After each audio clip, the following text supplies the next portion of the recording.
Welcome to Ben Gordon Outdoors. Today we are going to make a West Greenland kayak paddle for my wife using just one tool. We're going to use my hatchet to prove out how useful a hatchet can be for crafting fine objects in addition to more your mundane tasks of splitting firewood or building a shelter. We're just going to use my little Holtzbrook Almike hatchet. We're also going to use a tape measure and a pen today because we are making this one for my wife. Otherwise I would just go off my body measurements. So without further ado, let's head to the workshop and get rolling. Alright, let's get started. Got my hatchet, I've just sharpened this up, so we should be fresh and good to go. I'm going to start with cuts in.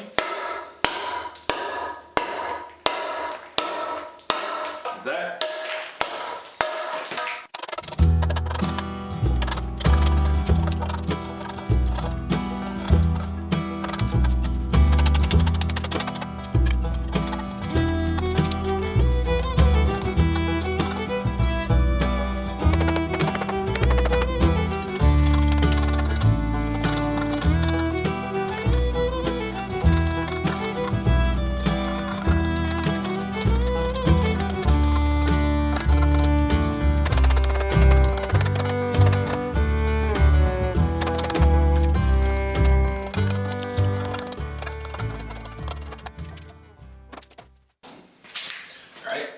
So I need to be standing back further, but we need to cut right in through here and then we'll flip to the other side. I'm going to flip this around. I'm just going to do exactly what I was doing on the other side. Bite in and peel. And each time I'm moving a little bit further down and peeling.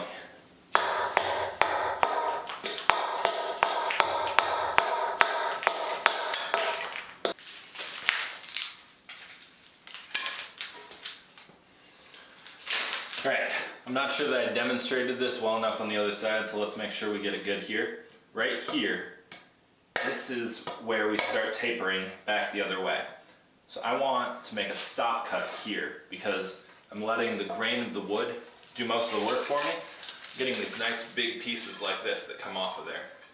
And those grain runs want to go all the way through. So if you look at the end of this one, I cut a stop right here. I cut in over here.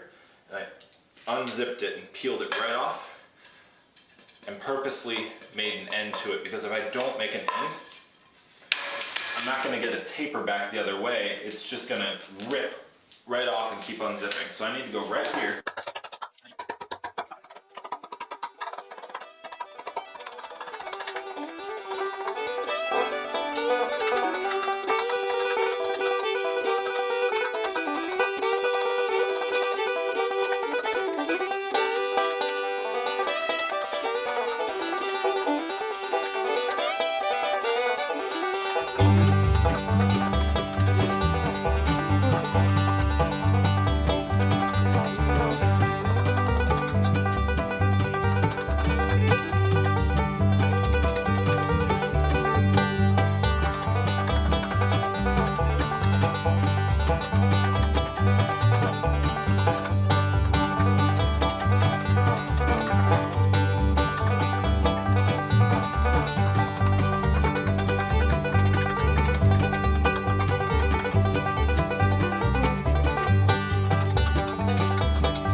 All right, so this is where we're at right now.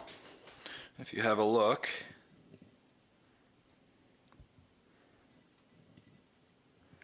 we've got the rough width in.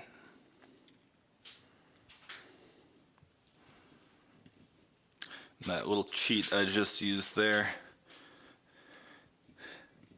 I've just got a little diamond plate here that is bigger than what I would have on the trail, but I have a very small version of this that comes with me on every camping trip, and I just touched up the edge.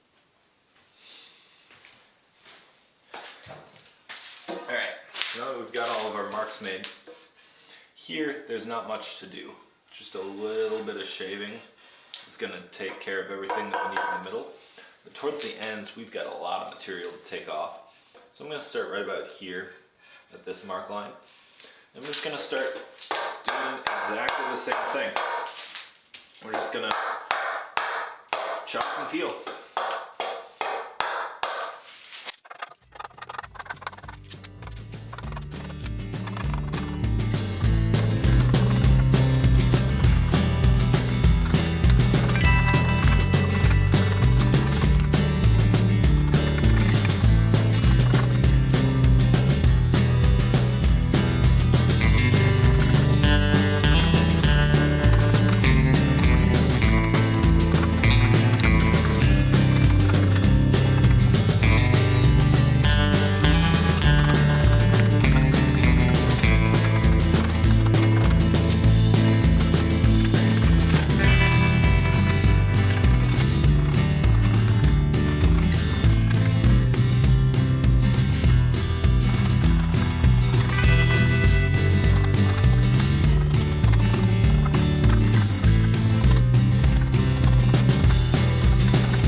At this point, we have a rectangular taper. We are going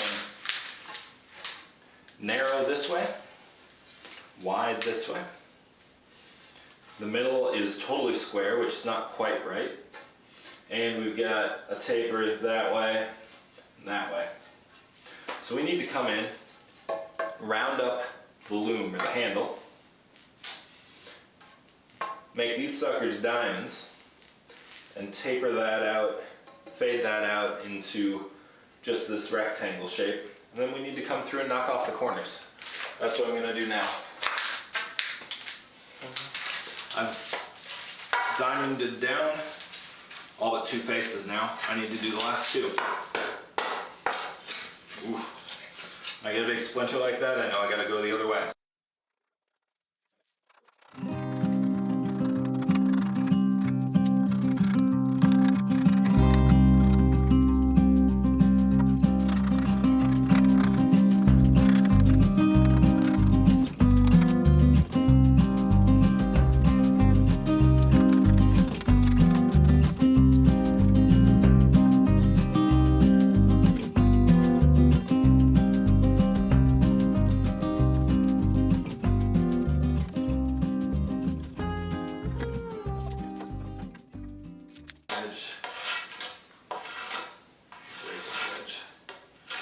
I've got a few odd swells in this wood yet that need to get taken care of. You can see them a little thick here, a little thick there.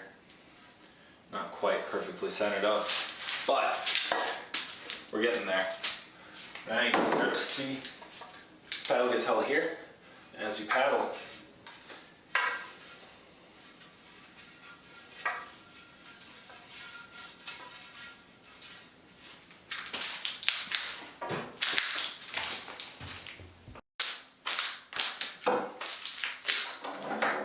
sheet and we're going to use a handy dandy vise here,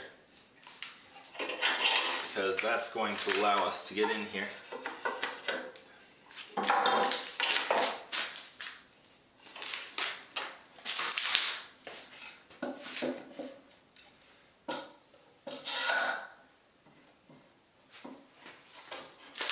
Because that's going to allow us to get in here and just clean things up.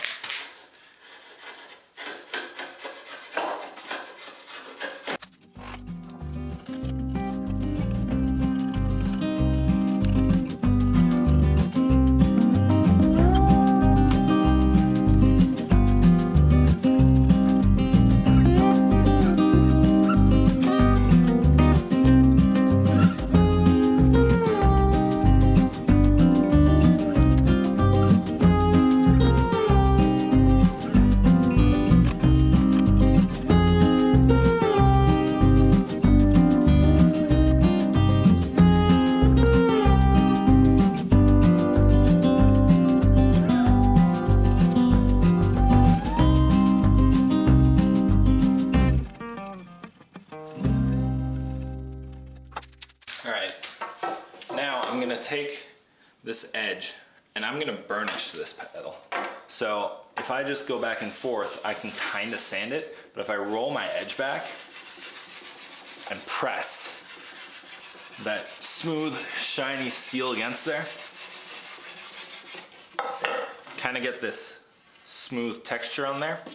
It's not quite as good as sanding, but since I don't have sandpaper on my hatchet, I will be using burnishing all the way around this so that I can get a good smooth finish on there, because you don't want a rough finish when your hands are sliding up and down.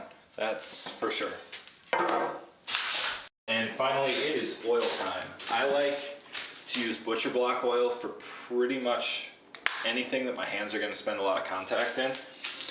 I know a lot of people like to use boiled linseed oil for this. I just don't like rubbing my hands on anything that isn't food grade. So I think this butcher block oil is just food grade mineral oil, and that will just seal this guy up, protect it from the water, which is pretty important for a paddle, and make the colors pop.